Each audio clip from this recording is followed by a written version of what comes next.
Bismillahirrahmanirrahim. Bismillahirrahmanirrahim.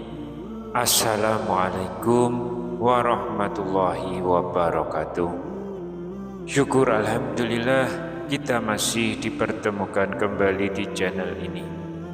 Salawat dan salam selalu dan tetap tercurahkan kepada junjungan kita Nabi besar Muhammad sallallahu alaihi wasallam.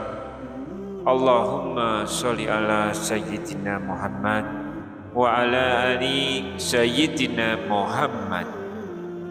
Harapan dan doa saya semoga sahabatku semuanya selalu diberikan kesehatan, dilapangkan rezekinya, diampuni dosa-dosanya, dan dipanjangkan umurnya.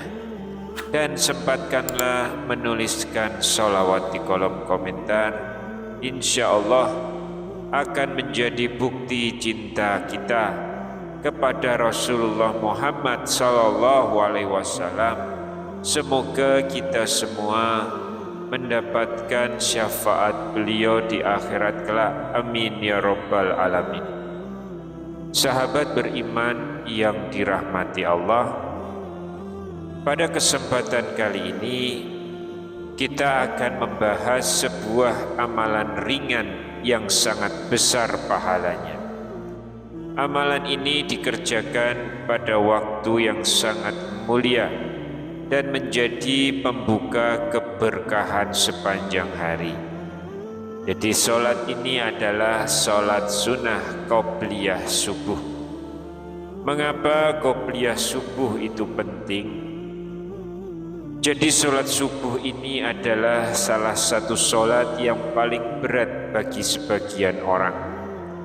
Waktu pelaksanaan sholat yang berada di ujung malam atau di pagi hari membuat menjadi sholat ini memiliki ujian tersendiri.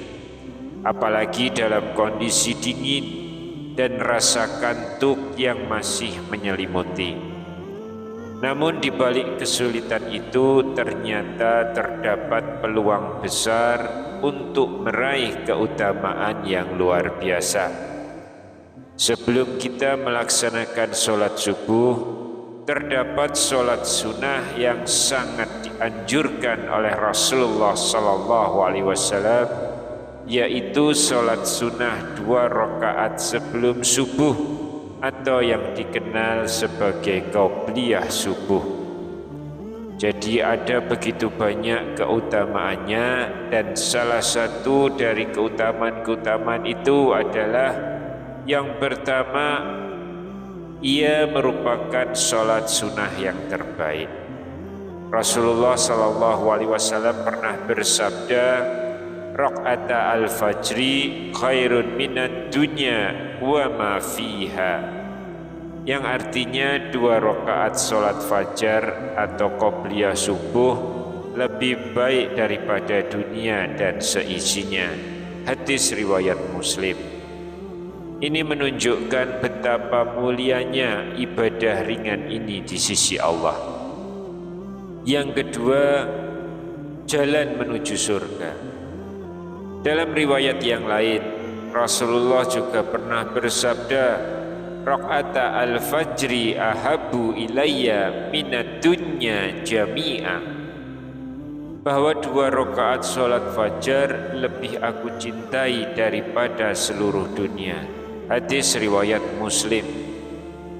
Jadi amalan ringan yang menunjukkan cinta Rasulullah kepada ibadah ini tentu menjadi teladan untuk kita dalam meraih surga. Lalu apalagi keutamaannya? Yang ketiga, bahwa sholat ini ringan dikerjakan namun besar pahalanya. Para ulama termasuk Imam Malik, Syafi'i, dan jumhur ulama menegaskan bahwa sholat sunnah ini dilakukan ringan namun penuh keutamaan sebagai pembuka hari yang penuh berkah dan rahmat. Keutamaan yang keempat, bahwa dengan sholat ini ia akan mendapatkan kebaikan di akhirat. Hal ini diriwayatkan dari Abu Hurairah radhiyallahu anhu bahwa Rasulullah sallallahu alaihi wasallam membaca dalam 2 rakaat sunnah subuh surat Al-Kafirun dan Al-Ikhlas. Hadis riwayat Muslim. Karena surat-surat ini memiliki makna tauhid yang dalam dan menjadi bekal penting untuk akhirat kita nanti. Keutamaan yang kelima untuk sholat qobliyah subuh ini bahwa orang yang melaksanakannya akan dilindungi di hari kiamat. Hadis dari Ibnu Abbas radhiyallahu anhu pada rakaat pertama membaca Qulu amanna billahi wa ma unzila ilaina. Quran surat Al-Baqarah ayat 136. Pada rakaat kedua membaca amanna billahi washhad bi anna muslimun. Quran surat Ali Imran ayat 52.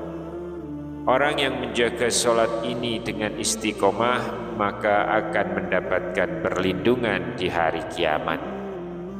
Yang keenam, menghidupkan sunnah Rasulullah sallallahu alaihi wasallam. Meneladani Rasulullah itu adalah jalan yang terbaik bagi seorang muslim. Beliau senantiasa menjaga 2 rakaat qobliyah subuh. Keutamaan yang ketujuh, jalan kebaikan di rumah. Dalam sebuah hadis, jadikanlah sholat sunnah kalian di rumah kalian, janganlah jadikan rumah kalian seperti kuburan. Hadis riwayat Bukhari. Ini berarti bahwa sholat sunnah yang dilakukan di rumah menjadi sumber keberkahan rumah tangga. Yang kedelapan, menjadi sarana memohon petunjuk dari Allah. Dalam sebuah hadis, sebaik-baik sholat seseorang adalah sholat di rumahnya kecuali sholat wajib. Hadis riwayat Bukhari. Qobliyah subuh ini menjadi momen kita untuk berdialog dengan Allah, untuk memohon petunjuk dan perlindungan. Yang kesembilan, menunjukkan ketakwaan. Rasulullah pernah bersabda, barang siapa yang belum sholat sunnah 2 rakaat subuh, maka hendaknya melakukannya setelah terbit matahari. Hadis riwayat At-Tirmizi. Ini menunjukkan betapa besar nilai sholat ini hingga tetap dianjurkan untuk dijalankan jika terlewat. Yang ke-10, sebagai penghapus dosa. Hadis dari Qais bin Khat radhiyallahu anhu. Ia melakukan qobliyah subuh setelah sholat subuh berjamaah dan Rasulullah tidak melarangnya. Hadis riwayat At-Tirmizi. Ini artinya sholat ini adalah amal yang penuh rahmat dan dapat menghapus dosa. Keutamaan yang ke-11, menumbuhkan kebiasaan baik. Amalan yang paling dicintai Allah adalah yang dikerjakan terus-menerus walaupun sedikit. Diambil dari hadis riwayat Muslim. Jadi bangun pagi kemudian terbiasa sholat itu merupakan awal dari kebiasaan baik yang lain. Yang ke-12, mendisiplinkan waktu sholat. Hadis riwayat Muslim menceritakan bahwa aku tidak pernah melihat Nabi semangat terhadap sholat sunnah seperti terhadap 2 rakaat sholat sebelum subuh. Ini bukti kedisiplinan Rasulullah yang harus kita teladani. Kemudian keutamaan yang ke-13, menjadi bentuk doa. Sholat ini merupakan bentuk doa agar Allah menjaga kita sepanjang hari. Yang ke-14, merupakan rutinitas mulia. Rasulullah tidak sholat kecuali 2 rakaat ringan saat terbit fajar subuh. ada di dalam hadis riwayat Muslim. Rutinitas ini akan mengangkat derajat kita di dunia dan di akhirat. Keutamaan yang ke-15, teladan Rasulullah sallallahu alaihi wasallam. Rasulullah diam di antara azan dan iqamah subuh, lalu beliau mengerjakan 2 rakaat ringan. Hadis riwayat Bukhari. Kita sebagai umatnya wajib meneladani rutinitas yang penuh pahala ini. Sahabat seiman yang dirahmati Allah, betapa banyak keutamaan sholat sunnah qobliyah subuh. Jangan sampai kita termasuk orang yang lalai dan meremehkannya. Ini adalah kesempatan emas yang bisa kita raih setiap hari. Semoga kita semua diberikan taufik oleh Allah untuk istiqomah dalam menjalankannya. Wallahu a'lam bishawab. Wassalamualaikum warahmatullahi wabarakatuh.